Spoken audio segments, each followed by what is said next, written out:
Well, welcome back to another episode of the Financially Free Journey podcast. And I'm your host, Courtney Dyer.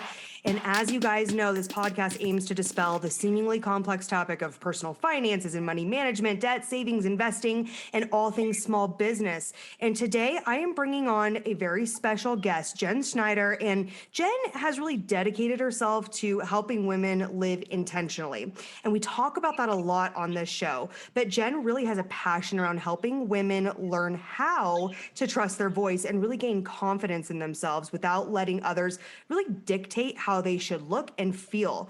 And Jen works directly with clients to really help them live a well-rounded and intentional life, which is, guys, that's our motto. It's our anthem when it comes to this show. So, without further ado, Jen, welcome to the show today. Thank you, Courtney. I'm so glad to be here. I am so happy to have you on. And guys, I actually collaborated with Jen, and I did like a guest appearance on one of her workshops where she helps women, be intentional. And it was so fun to be able to collaborate together and come on and talk about being intentional when it comes to your finances. And so it's awesome to bring you on here as well, and for the listeners to get to know you. So anything you wanted to add to that before we dive deep into these, this topic today? I am so grateful to be a part of this podcast, and I've listened to you, and all the intentional strategies that you have around finances really intrigued me. And especially since I had that as a part of my Mindset Reset group, I talk about living a life without stop giving an F about all people's opinions and focus on the F's that matter. And the F that you helped me with was finances, which can be a 4-letter word for some women. So you dispelled some of that mystery and fear around that, because that's exactly what I love doing, is getting rid of fear and living in faith. Absolutely. Fear is a big part of finances and making money decisions and really getting out of our comfort zone, which I know you talk a lot about. And you also talk a lot about intentional living. So when you're working with your clients, what does that mean exactly? Yeah, so intentional living really truly means just getting to know yourself better so that you can get your goals accomplished. So if we go through life living through the motions, which is, our average everyday get up, go to work, come home, do dinner, get up, do it again. And we never really stop and slow down to think about what goals and aspirations and dreams and things that may have happened to us in the past that hold us back. So when I talk about living intentionally, it truly is a process of unlearning some of that behavior or things that we were told when we were younger, like, oh, go to college, get a good job, get the best one that has the best benefits right out of school, work there till you die, and then get a great retirement, and then you can live your life.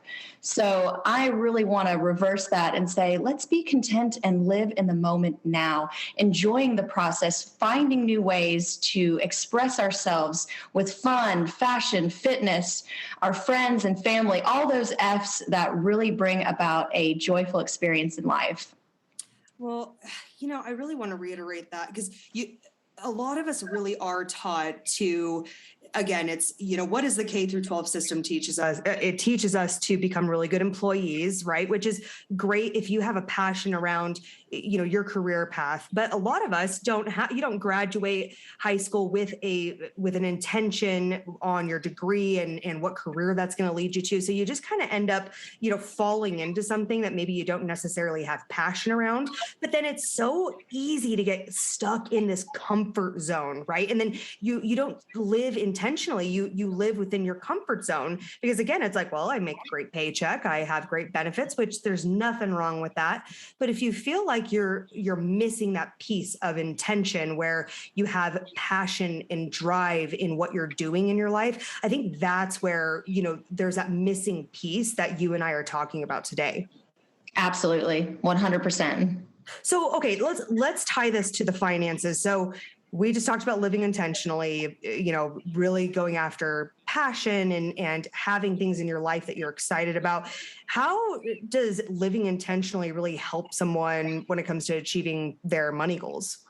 I am so glad you asked this question, because when it comes to spending, if we don't have a good money mindset, we don't know what our finances look like, or we're just spending to keep up with the Joneses, or whatever it is when it comes to finances, or we're fearful to make the wrong decision if we spend money on something, or we leave the decisions to other people. So in turn, we're really giving up on our own financial stability when we allow these types of thinking to plague us and make us think that we don't have the capability of learning finances. It's not, I don't need a financial degree to be able to learn what you're doing and what you're teaching. It is definitely something that every woman and everyone on the planet, really, honestly, can be more mindful in their money practices and make wise decisions based on the way that they live, like living within your means, but also learning ways to incorporate your passion to make more money. Oh, yeah. You know what? And you brought up a really good point too. A lot of the time, this is what I see a lot of times when I talk to people about their finances and trying to get them on track, right? And this really ties into intentional living and specifically with your finances. We're always, seeing this perpetuated lifestyle inflation, keeping up with the Joneses. And, it's like, well, my neighbor down the street or that person at my church or that family member just got a new boat or the next, biggest house or a brand new car, which is fantastic. That may be really intentional and exciting for them. But what happens is it then internally we start thinking, oh man, well, maybe I need to go get a boat or I need to upgrade my car or, you know what, we've got to move into that bigger house.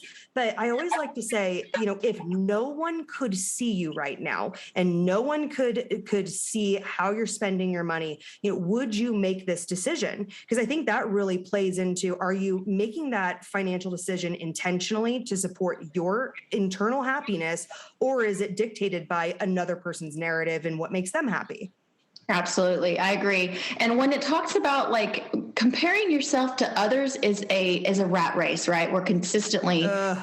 But if I compare myself to myself and the leaps and bounds, I think instead of living in what we're doing right now is for a certain end result sometime in the future, if we can look at our intentional living and enjoy the process of what we have today and be grateful and loving the stuff we already have, then I truly believe the stuff will come.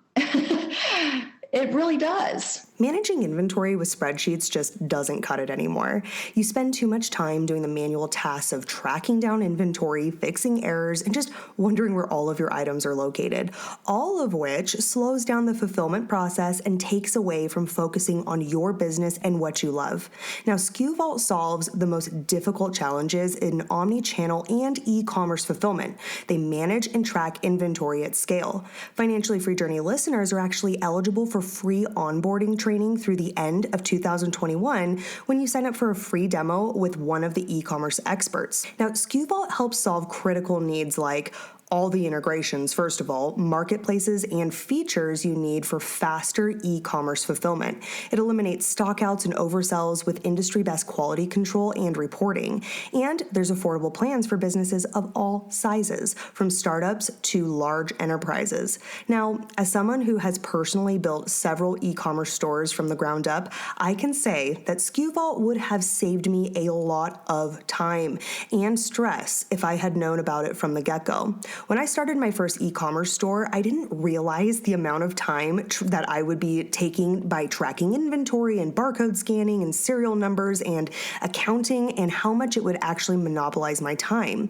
Now, it created major burnout for me, and it took away the passion that I had for my business. SkuVault will help you focus on your passion and take care of the hard work behind the scenes to help you stay organized and maximize your profits. So make sure that you click on the link in the show notes to go to the SkuVault dedicated landing page just for our listeners. You're going to be able to schedule your free demo and onboarding in just a matter of minutes. Now, stop trying to do it all and start focusing again on the part of your business that you love with the help of SkuVault. Well, it starts with a mindset. And I saw this video this morning, and it was like a clip of a guy that was talking in front of, I think, like a college class or something. And he said, so how many of you are grateful that you woke up this morning? And everybody's like, yeah, raise it. Yeah, I'm grateful I woke up. He's like, how many of you would be grateful if I handed you $1 million? And everybody's like, oh yeah, like cheering me. And he's like, here's the problem. And some of you may get this and some of you may not. You are more excited, with the idea of me handing you $1 million and the idea of you waking up. And he's like, if you didn't wake up in the morning, you wouldn't even have the possibility to get $1 million. And so he's really talking about the idea around gratitude and keeping us grounded around the things that we do have that we maybe start to take for granted every day. And I think that really plays into intentional living as well. It's like, hey, instead of focusing on the future and what you don't have right now, maybe look at your past self, like you mentioned, Jen, and compare to your, where were you a year ago, 5 years ago, 10 years ago, and compare yourself to that and be like, God, I'm doing so freaking good. I mean, give yourself some credit. The mindset shift you said there, it takes intentionality to shift your mind from the negative and the constant, or we try something new, right? So if this is something new to people, they're like, okay, I want to get healthier. I want to be financially secure. I want to have, a really healthy relationship. And then they hit one bump in the road and it's like, we're done. I'm done. This is terrible. I'm terrible. I suck. And it's like, if we can stop that thought process in its tracks and replace it with, you know what? I may not be exactly where I want to be. Like that song says, like, I'm not the man I was, but I'm better than the one I'm always better. You know what I'm saying? Yes. So we're always bettering ourselves. And if we are content in the moment with what size we are without worrying about, like, my contentment and my happiness is not based on a number on the scale, a number in the bank account, or, what house I live in or what things I have. It truly is. If we can redefine riches and wealth as feelings. And I love this book, the Money, a Love Story. Oh, and she talks about Money, a Love Story. Yes, it is such a beautiful book. I have it and I'm reading it again for the second time. And it truly is about making it a love story, like thinking of the 3 most impactful things that have happened to you. Like for me, it was getting married, having my first child, going on, my first all-inclusive vacation. And then you think about the actual emotions that went around that, the joy, the fear, the good kind of fear, right? That tingling in our bellies, instead of thinking of it as, those butterflies can be looked at in 2 different ways. Those nerves can also be excitement. It's all in how we frame it. And that's what I love about changing my mindset and reframing the way that I look at money. Yeah, absolutely. Well, And I'll link that the Money, a Love Story. I haven't read that one, and I'll make sure to link it for the listeners as well, because I think it's always important to stay studied and try to continue to build our knowledge around finances specifically. And You'll love it. Yeah, that sounds like a good one. I mean, let's make it a love story. Why not romanticize it? That sounds good. Oh, okay. So let's talk about one piece of advice that maybe you would give to all your clients, or like the listeners right now that are really wanting to live intentionally. Like, what's one piece of actionable advice that they could take to say, okay, Jen, I like this idea of living intentionally, but how do I start to do that? This is such a great question, because even with the clients I work with, when I say, let's set an intention, and they blank out. Like, what does that mean? Yeah. So I like asking questions when somebody is asking, like, what's an intention? Why set intentions? And a lot of times we don't even realize that we're setting intentions, like a New Year's resolution. It's an intention to achieve whatever goals, quote unquote, that we have set at the beginning of the year. Like, I'm going to be 25 pounds lighter. I'm going to have $500,000 in the bank. I don't know. I'm just pulling things out of the air. Yeah. But those are things that we do on occasion. And then what happens is, when we don't revisit them, and then we don't, set goals and then chunk them down into action steps, then 3 months later, when we've given up, the gym membership and we're eating the bag of potato chips, we're like, well, how come I didn't get my goal? Why didn't I get where I wanted to go? Because living intentionally happens when we set our mind and then have an actionable plan. So I would say action step today would be to write down 3 goals. And I like to break it down into 3 areas of life. So if you got your notes out or you're taking notes, the 3 areas of life are personal, professional, and social. And what I say is take 10, 15 minutes and just brainstorm. Write down all these wonderful things that you've ever wanted to, bucket list style things, right? And then make it more, then pick the ones that go under each category. And a lot of them will overlap. Like there's going to be social things that are personal goals and professional goals that will affect your social goals. So having the top 3 in each area. So say somebody says, well, my top 3 personal goals are to get healthier, to get a promotion, to, have a child, get married. Then you look at it, you're like, well, promotion is professional. So that's where it overlaps, but it's also a personal goal. So you can push that over to professional and then really chunk it down. So how am I going to get married if I'm not in a relationship? Right. How am I going to do these things? How am I going to get healthier when I've got a refrigerator full of ice cream and donuts, right? Yeah. So it's piecemealing it down and doing it step by step. And it does take time. I know that. But we have to put it down on paper. We got to get it out of our heads because we can think about it. We can talk about it. We can write about it. But until we have the inspired action to do something different, it's all for naught. So that's what I would recommend to start with. Okay, you guys, let's take a minute to talk about my new guilty pleasure podcast.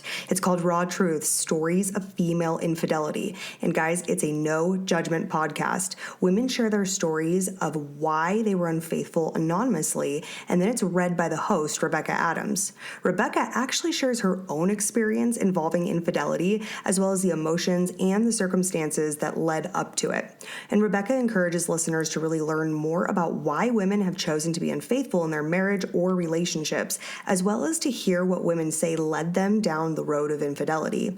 Everyone has their own story and reasons for what they did or are currently doing. And infidelity is such a taboo topic and equally as fascinating. So tune into the Raw Truths podcast to hear real stories from real women. You can tune in anywhere that you listen to your podcast by searching for Raw Truths, Stories of Female Infidelity. Personal, professional, social, I think a lot of those can overlap. And then what we do sometimes is we have all these siloed thoughts and we don't understand if we're not being intentional in writing them down, how they can overlap. And really we're overcomplicating something that it's like, hey, there's actually this big umbrella goal that interacts with all of these different aspects of my life. And so if you can make those connections, then mentally it's like, you know what? It's not as overwhelming as I thought it was before I wrote this down and saw how these overlap and interact with each other. 100%. I do believe when it comes to getting rid of the things around you, like decluttering your life, making sure that the things that aren't at reach, like pulling all the stuff out that's not good for you, that's within your reach, like minimalizing life is also going to help being more intentional, because if you go in your closet, right, for fashion, and you've got it's stuffed chock full and you can't even see anything, you're going to end up with like half of your closet on the floor crying in a mess on top of the clothes because you can't find what you want to wear that day. I don't have anything to wear. No. I don't have anything to wear. God, I've been there. I've said those things, and now I've pared down and I've eliminated a lot of that stress. So when it comes to living intentionally, it really does have to do with eliminating those stressful factors and setting yourself up for success, whether that mean having a good morning routine and then following it up with that mirror nightly routine. And it's not got to be perfect. Again, this is where I think people go, well, I stayed up late and watched 12 episodes of Netflix, so I'm going to hit my snooze alarm in the morning and I'm just going to go back to the races. It's like, no, give yourself grace. Hey, it was a great season. I wanted to catch up. Okay, great. I can start over today. Tonight, I'm going to, read 10 pages in my book instead.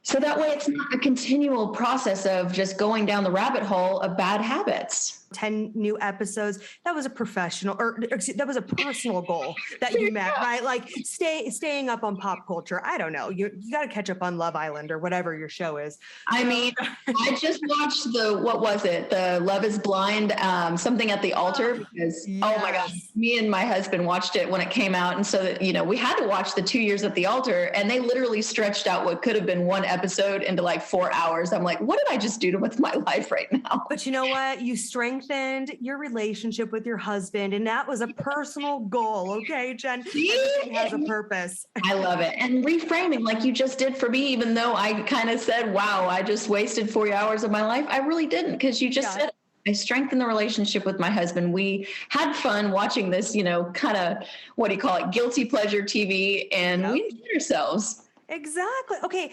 You know what? That makes me think too, with setting intentional goals, right? Living intentionally. Do you sometimes think that we self-sabotage, where it's like easier to just keep thinking about it instead of actually taking action on it because we're afraid of the rejection or not being capable of doing the things that we really want to do? Oh, yes. That is actually part of my mindset reset from fear to flow program, is where we break down the old mindset, we create a new mindset, and then we start to love ourselves through those self-affirmations. Because if we start out the gate with self-affirmations like, I am beautiful and I am blessed and life is great, and we're in, a dark place, it's not going to resonate. And that's how I think self-affirmations can maybe hurt us. But if we've already identified the things that are in our minds that are saying, you can't do this, you're not good enough, you're not, all the not enoughness, we can write it down and then reframe it saying, you know what? I may not have this all figured out, but I'm willing to take the next step. And then I'm going to find out what the next step is, and taking baby steps instead of giant leaps. Because a lot of times we look at other people, or even, in the journey of people on a similar path, but they're at step 100 and maybe we're on step 10. So it's real important to realize that each step is getting closer. And then by the time you get to that step 100, there's going to be somebody behind you on step 10. It's going to be like, how did he get there? Yeah. How did she get there?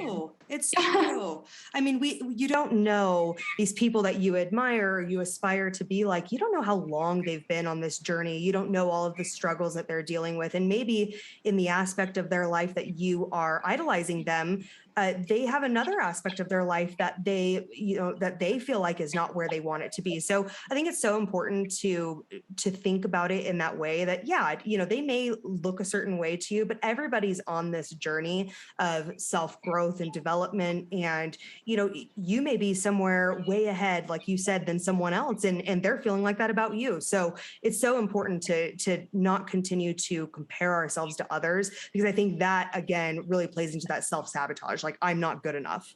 Right. And we also try to get into other people's heads and think what they're thinking about us. Do you know what I'm saying? Oh, yeah. We're thinking, that person from our past or whoever it is looking at us in a certain way, like, oh, I can't believe she's doing that. Or, oh, look, she got a divorce. Or, oh, look, she's gained weight. It's like, no, they're not.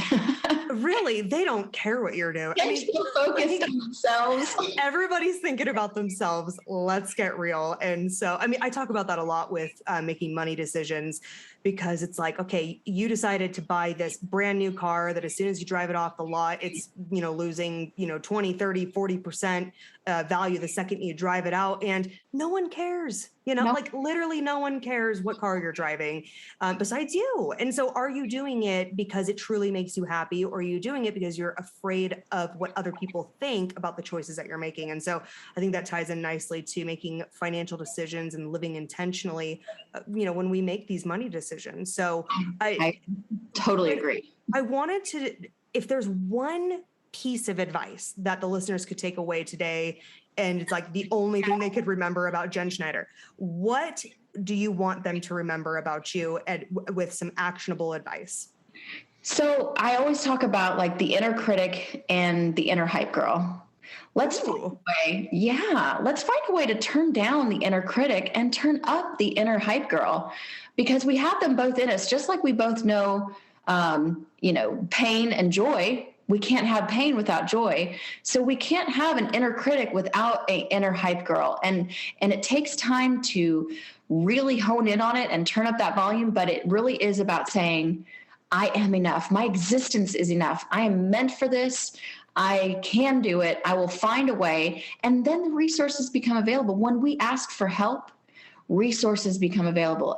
And what do they say? Closed mouth don't get fed. Yep. Same idea. When we open our mouths and we open the opportunities, I can tell you without a shadow of a doubt, me putting myself out there by reaching out to you, to other women who have capabilities that are above mine in other areas of life. I want to be around those types of people who are going to elevate me in my thinking, in my stature, how I feel about myself, and how I feel about the others around me. So you are an average of 5, right? Yep. So elevate yourself by turning up that inner hype girl. Oh, I love it. An inner hype girl, right? It's like your best friend that's like, no, girl, you look good. You are amazing. He sucks, right? Like you can do that for yourself. And so I love that. The inner critic. And if you've got one of those, you've definitely got an inner hype girl. So, you can have both of those and really focusing in on that. And so again, it's around that mind shift change. And imagine saying the things you're saying to yourself to your best friend, right? If you're never. We would never beat down our best friend the way that we do ourselves. So it's finding yourself as your best friend, getting to know yourself and really truly enjoying the time that you get to spend. So I encourage, the listeners to go on a date with yourself, right? Go out to dinner, go find a movie, go find a book, go find a cafe, have a coffee, and just be. We're always in this doing. And this is another thing I say all the time. We are not human doings. We are human beings. So love it. Yeah. Instead of doing a to-do list, which is great. I mean, yes, who doesn't love the red check marks and the crossing off things off our list? But what about a to-be list? To be still, to be calm, to be present. Those things are what's going to elevate our own minds to live more intentionally. Attention to all of my Nashville, Tennessee area listeners. Commodore Express is actively hiring truck drivers right now in your area. Are you not happy with being a number or a username on the other end of a computer? Or maybe you're tired of just endless hours of sitting around and waiting and wondering when and where you're going next? Do you have maybe a hard time remembering who your family is or even the last time that you were home? Well, Commodore Express doesn't have those problems because their teams run West Coast runs weekly and they typically work on a 5-on, 2-off schedule. Now, their regional solo drivers are with 10 hours of Nashville and they enjoy sleeping at home several nights a week.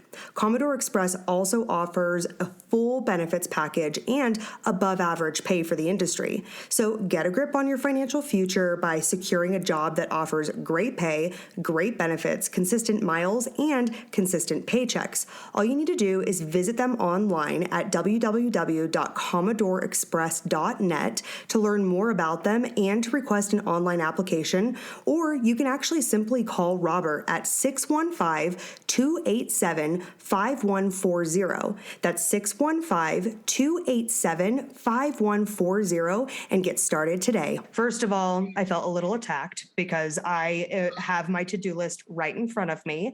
And so can I switch it to a to-be list? But again, that is totally a mind shift change, exactly what you're talking about, Jen, as far as living intentionally. Like, yeah, it's not about the actions and the semantics and the tasks that we're doing every day. How does that support your to-be list and, what you want to be intentionally, your passions, your long-term dreams? So it all connects together so nicely. I have one final question for you. I love asking this to all my guests. What is the best and worst piece of financial advice you have ever received? Well, honestly, the best and worst is get it, and they're both rolled up into one, is, get a credit card, right? Use a credit card. Now, I do believe that there are benefits of credit cards, but if you're not using them intentionally, you will rack up some intense debt like I did when I was 18 years old and got that first credit card with $500 limit on it. Like, oh, cool, free money. Not really. And so I went to all those little stores, and got store credit and, bought the outfit I wanted. And I was living that, fake life until it all came crashing down. And I had to realize, now I've got to pay back the $20,000 that I've racked up. Ouch. Yes. 20,000. Mm-hmm. Oh, girl. And I've listened to some of your your people you've had, and they have had an intense amount of debt. So when I hear $100,000, that's a lot to me. That was enough for me. But when I hear like $250,000, $500,000, and they get out of it too, that just goes to show that everybody and anybody can get this thing, figure it out, and get rid of it by snowballing that debt. And that's what I did. Snowballed, got it all taken care of. And now I use my credit cards responsibly because they are a good benefit. Like, there are benefits to using credit to enhance your credit and to be able to get bigger purchases and that sort of thing. Well, this is a hot take, like in the financial, guru community, right? Like, there's two schools of thought. A lot of people are really for having credit cards and, the rewards, and a lot of people will travel hack with their rewards. And some people are like, look, like they are a tool to entrap you into being indebted into the bank. And I think it really comes back to knowing your own capabilities and your own ability to be able to, not spend money that you don't have. And so it's like, hey, if I'm able to control myself, because we all have a money script. And, again, and that's our subconscious and how we think about money. And it really controls our actions and our day-to-day activity with money. And so if we are able to understand our own money script, how we subconsciously interact with money, it may be like the worst thing that's ever happened to you because you don't have that self-control. Or another person's like, I've never had a problem. I pay it off every month. So I think it really comes back to really understanding yourself and how it could benefit or be your total demise. Yes. And it also is about the people like my husband, right? He loves to spend money, right? My husband too. I'm like, how are we married? How are we married? I mean, and I've been told, so this is a funny story. I've been told I am the spendiest, thrifty person they've ever met. You're like, what a contradiction, but tell me. Like, that kind of means the same exact opposite thing. Yeah. Because I'll research, I'll find it on sale, and then I'll get a coupon, and then I'll buy it, right? Yeah, you're like, I found a discount. I found a deal. Okay.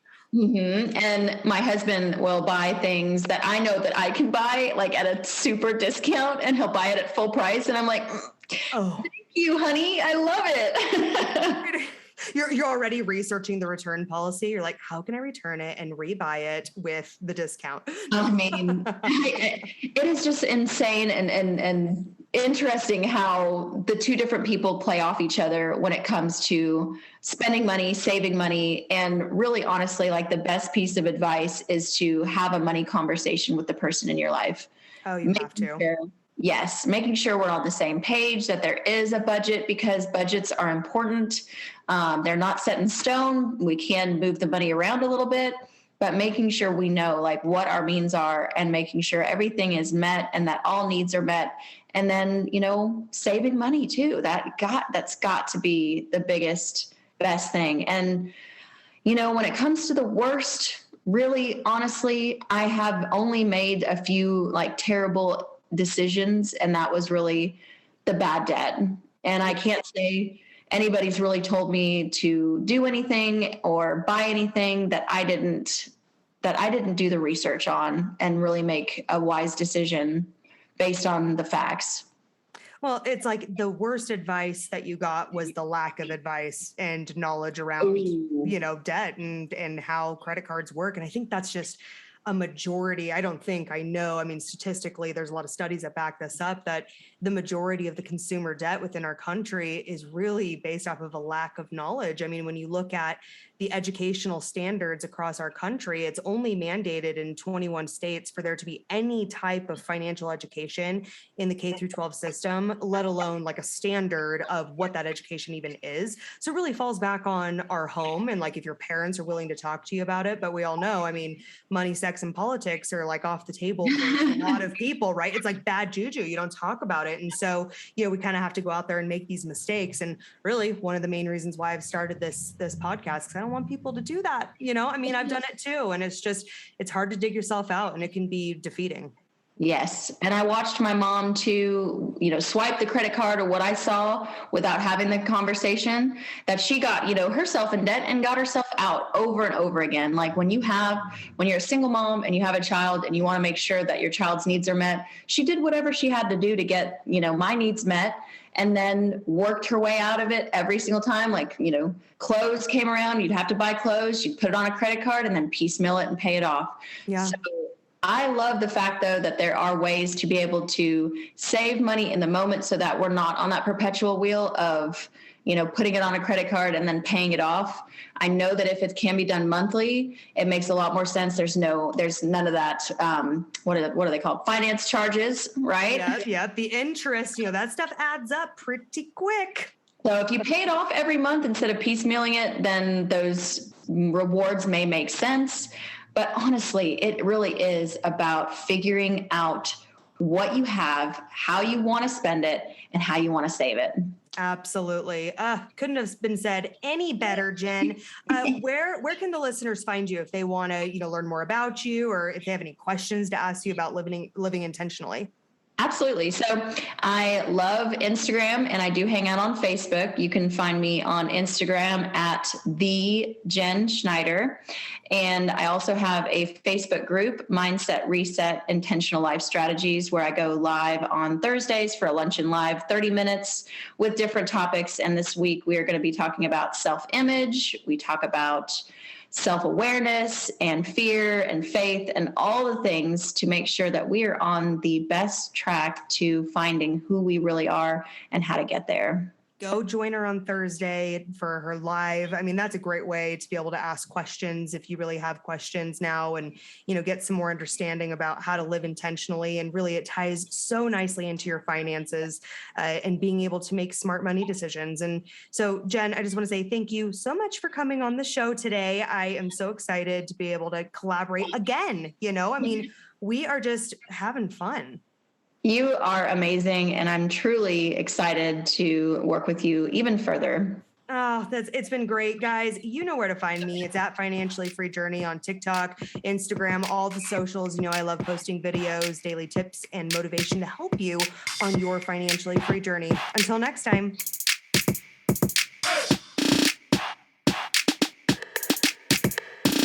Now, if you love listening to the Financially Free Journey podcast, then you will love our premium subscription edition of the show. You will get early access, ad-free listening, and bonus content that you will not hear on the regular show. So make sure that you hit the subscription button and join the premium fun.